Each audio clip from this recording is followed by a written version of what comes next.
the principal must take out a Zimbabwean and put a South African. This nonsense is not going to happen in this province.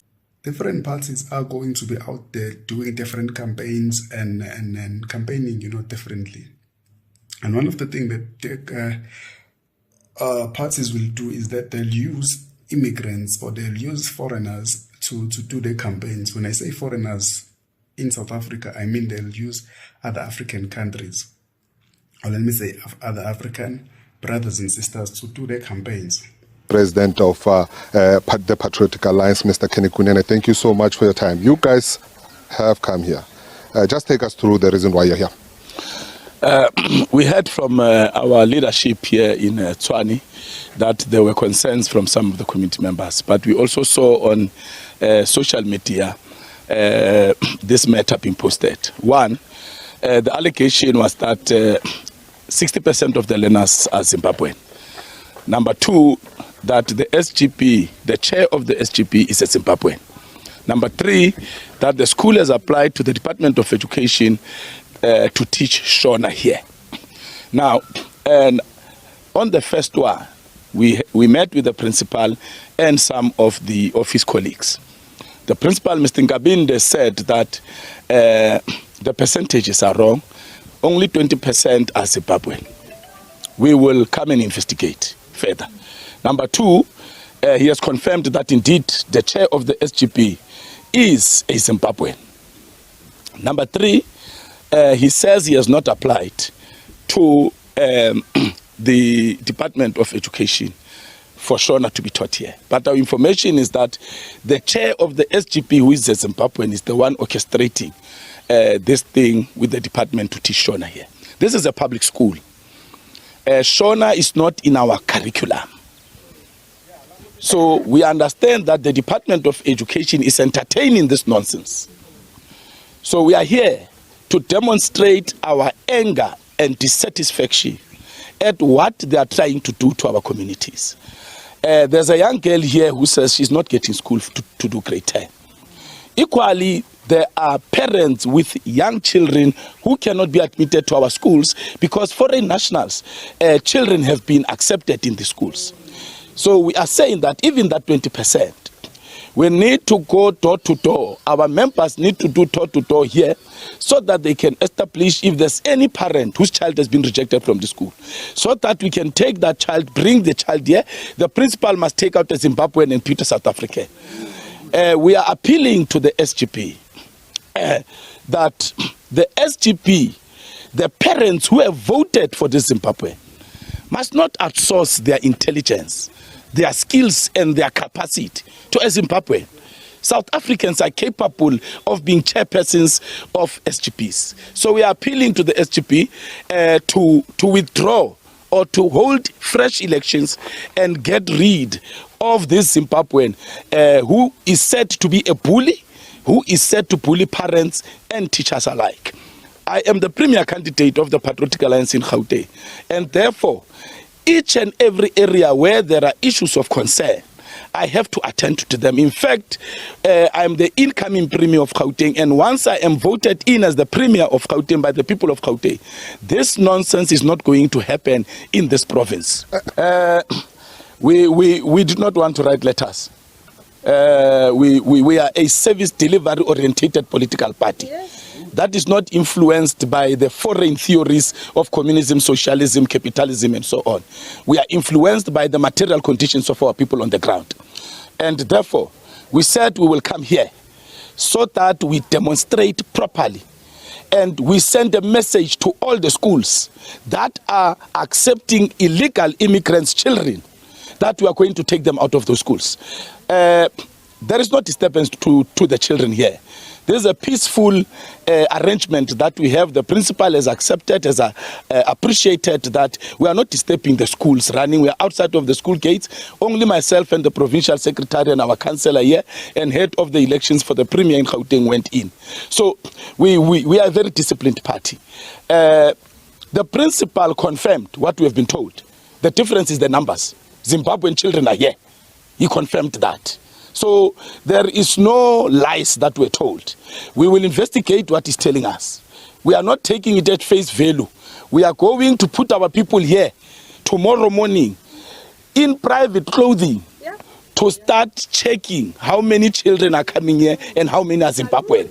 Number two, what we were told is that the chairperson of the SGB is a Zimbabwean. The principal has confirmed that the chairperson of the SGB is a Zimbabwean. We do not agree that a foreign national can be the chair of the SGB of a public school in South Africa. Number three, we are demanding that the Department of Education must amend this clause that is silent on defining a parent. It must be clear that a parent must be a South African national, not a naturalized parent, not a South African citizen, must be part of the election process in the SGP. Because they are silent, because the ruling party allows the influx of illegal foreigners here, whether Pakistani, Bangladeshi, Ethiopian, Zimbabwean, Mozambican, Lesotho, they allow it. So we are saying, we demand the amendment so that the definition says you are eligible to stand as the member of the SGP and the chairperson if you are a South African citizen. It's just embarrassing for us as a country to have a Zimbabwean being the chairperson of an SGP in South Africa in a public school. Let me just put a scenario to you.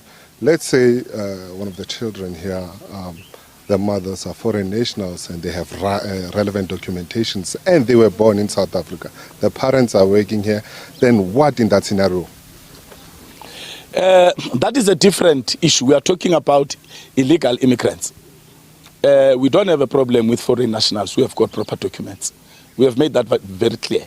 But we are still saying South Africans must be prioritized. You cannot have, just because your mother is from Zimbabwe, she is now naturalized to be a South African. Your child must then take precedent over the children of South Africa. No. When there's a space after South Africans have been accepted, they can then say, no, we still have two spaces. Okay, go get two foreign national children. Otherwise, let them take them to their countries. One specific thing that they'll be doing is using this thing of foreigners being in South Africa without proper documentation as one of the campaigning strategy, of which it works. It's something good because, I mean, South Africans are not enjoying what they have to be enjoying. You know, I read a post last week saying that abantu baselokishini are busy stuck in locations where Nigerians are taking over Sandton and taking over Abu Lailusha and other fancy places in South Africa. It's very, very funny, but if you go deep, it's a very touching thing because, I mean, the system is not supporting local people. But that's a topic for another day. So yeah, we're talking about the pupils or the kids who are going into that school then. So apparently it said, as you heard on the video, it said that the South African, kids had to be chased away or had to be taken back home to be told that the school cannot take them. But obviously they took foreigners. That's something else. I mean, if that did happen, obviously investigations has to be made and kids have to attend the school if they wanted to. And if there are illegal children in that school without proper documentation, they have to be taken out. Right. Another thing is, somebody said that because it went so far that the people in the school, they wanna teach Shona, as one of the languages, of which obviously that will never happen. But now around that, you know how funny people are. They're saying that but other schools and colleges are teaching Chinese, which is Mandarin, and other different languages. Here's how that works. There is no school, public school in South Africa that is teaching in Mandarin, but Mandarin is offered as something which is on the side if people are willing to learn it. Mina as Usanele, I'm going to a public school or a private school. They're not offering in Mandarin, even Shona, they're not offering that particular language, but they can propose to the Department of Education and say, okay, we want to offer our language as something as something for those people who are interested in learning. after hours of school. So the school obviously will accommodate them after school or during break periods. That's how it works. Not to go to you just go into a public school and you find people that are being taught is Chinese or whatever language. Please, man, if I'm correct, just comment in the section below. If I'm wrong, just tell me on the comment, but that's I'm sure about. So Ishona cannot be added because it's not, we only have like 11 languages. So now if you want to tell me that you want to add Ishona, which is not in our languages, that's something else. So I'm just sharing my 2 cents. By the way, if you are a foreigner watching this and you are in South Africa, please get your papers together because a lot will be happening. It's still early. We don't know who will win the elections. We don't know whether the borders from the EFF side will be open or borders from the other parties will be closed, and proper investigations of documents will be taking place very, very soon. So please get your papers together. My name is Usandele. Please, if you haven't subscribed, please subscribe to the channel.